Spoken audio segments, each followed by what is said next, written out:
তুমি স্টেশনে নেমেই কিন্তু আমাকে জানাবে। আচ্ছা ঠিক আছে, আমি জানাবো। ওকে। এই এই ধর ধর ধর আমার ফোন। এরকম ঘটনা তো প্রায়ই ঘটে। একবার তো আমার গলার চেইন ধরে টান দিয়েছিল। ছেলেটার ফোনটা চুরি হয়েছে, কোথায় তাকে একটু সান্ত্বনা দেবেন, আপনার গল্প বলা শুরু করে দিয়েছে। লোনটা হয়ে গেলে আমার আর কোনো টেনশনই থাকে না। ঠিক বলেছেন আপা, একটু একটু করে আমি এত দূর এসেছি। বাজার করতে হবে না, তুই কি বাজার করতে পারবি? কি বলে বাজার করে দিতে হবে? ওই মোড়ের দোকান থেকে কয়েকটা ডিম নিয়ে যাবি, আমি বুলবুলিকে ফোন করে বলে দেবো যে কি করতে হবে। ঠিক আছে? ঠিক আছে। আচ্ছা শোন, তোর তো কিছু খাওয়া হয়নি এখনো, আর বাসায়ও কোনো রান্না বান্না করে রেখে আসিনি। দাঁড়া, এই যে এখানে এক প্যাকেট বিরিয়ানি আছে, খেয়ে নিবি। তুমি কিছু খেয়েছো? না আসলে আমি সময় পাইনি।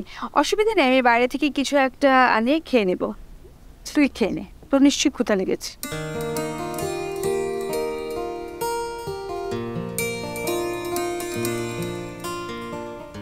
মা, এখানে তো অনেক খাবার, আমি তো এতটা একা খেতে পারবো না। তোমারও নিশ্চয়ই খিদে লেগেছে, চলো আমরা একসাথে খাই।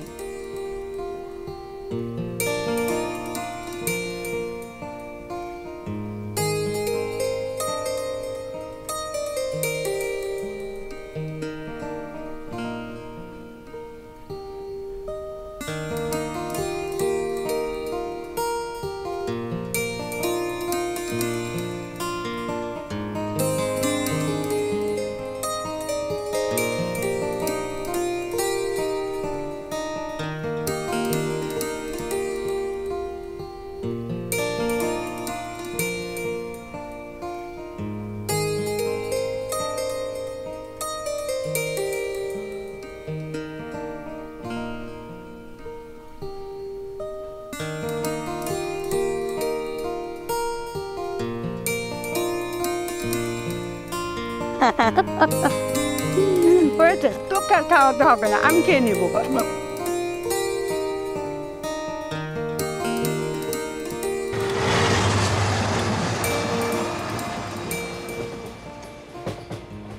কি লক্ষ্মী ছেলে রে বাবা তুমি।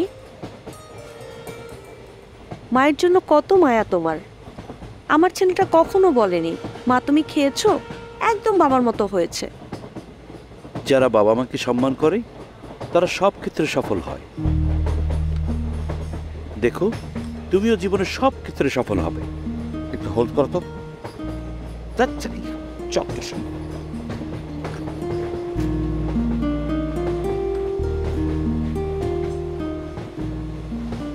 কি অদ্ভুত লুক রে বাবা।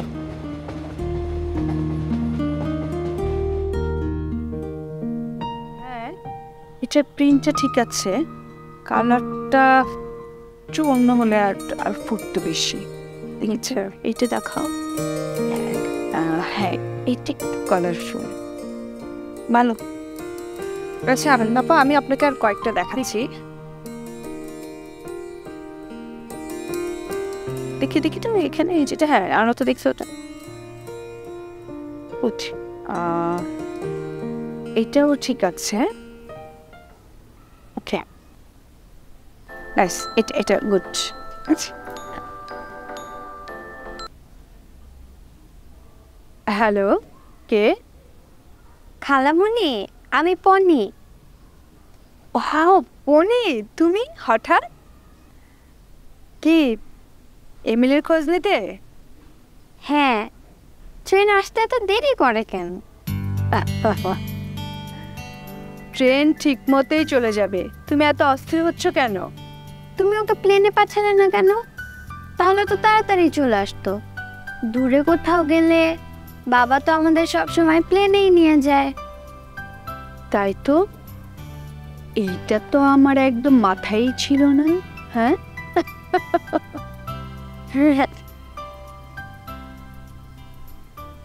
আচ্ছা ঠিক আছে, শোনো, এমিল একদম বিকেলের মধ্যে পৌঁছে যাবে, তুমি অত টেনশন করো না। ও শোনো, তোমার যদি এমিলের সাথে কথা বলতে ইচ্ছে হয় তাহলে আমার যে আরেকটা নাম্বার আছে ওখানে কল করো।